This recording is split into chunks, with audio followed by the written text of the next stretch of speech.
தேவனுடைய நாமம் மகிமைப்படுவதாக. எனக்கு அன்பான கர்த்தருடைய பிள்ளைகளே, கர்த்தருடைய ஜனமே, இந்த வார்த்தைகளை கேட்கிறதான உங்கள் வாழ்க்கையில் தேவனாகிய கர்த்தர் இடைப்படுவாராக. கர்த்தர் உங்களை ஆசீர்வதிப்பாராக. ஏசாயா எழுதின தீர்க்க தரிசனத்தின் புஸ்தகத்திலே 62ஆம் அதிகாரம் 8வது வசனத்திலே வாசிக்கிறோம். இனி நான் உன் தானியத்தை உன் சத்துருக்களுக்கு ஆகாரமாக கொடேன்.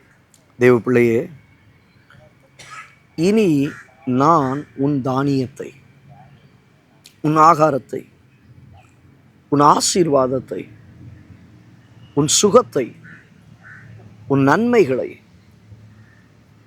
ஆண்டவர் சொல்லுகிறார், சத்துருக்களுக்கு நான் கொடுப்பதில்லை.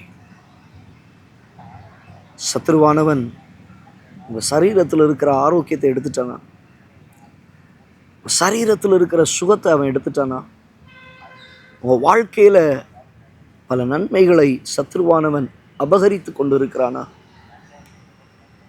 உங்களுக்கு வர வேண்டியது உங்கள் ஆகாரம், நீங்கள் புசிக்க வேண்டியது, உங்கள் கைகளில் கிடைக்க வேண்டிய நன்மை, சத்துரு அதை அபகரித்து அவன் எடுத்துக்கொண்டு அவன் தின்று கொண்டு இருக்கிறான்.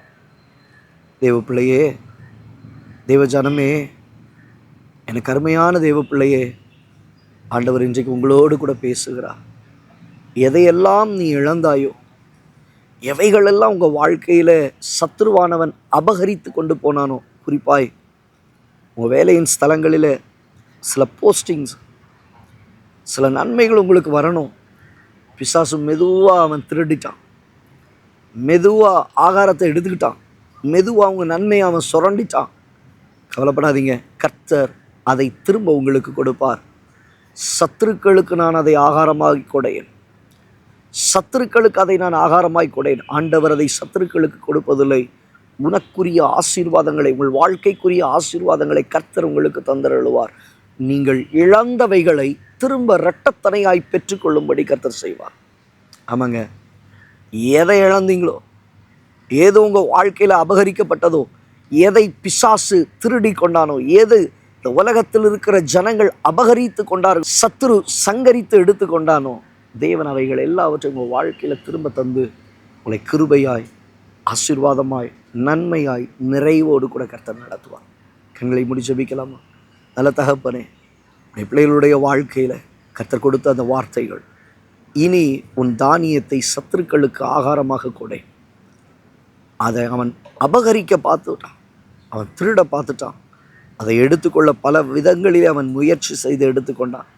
அதை கர்த்தர் நீ திரும்ப உடைய பிள்ளைகளுக்கு இரட்டிப்பாய், இரட்டத்தனையாய் பெற்றுக்கொள்ளும்படி செய்வீராக.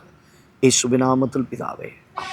எனக்கு அன்பான தேவ பிள்ளையே, உன்னுடைய வாழ்க்கையிலிருந்து, உங்கள் குடும்பத்திலிருந்து, உங்கள் சரீரத்திலிருந்து சத்துரு எடுத்துக்கொண்ட ஆசீர்வாதங்கள், சத்துரு அபகரித்த உங்கள் நன்மைகள் சகலவற்றையும் கர்த்தர் உங்கள் வாழ்க்கையில் இரட்டிப்பாய், நன்மையாய் பெற்றுக்கொள்ளும்படி செய்வார். அதை சத்துருக்களுக்கு தேவன் ஆகாரமாய் கர்த்தர் கொடுப்பதில்லை. God bless you.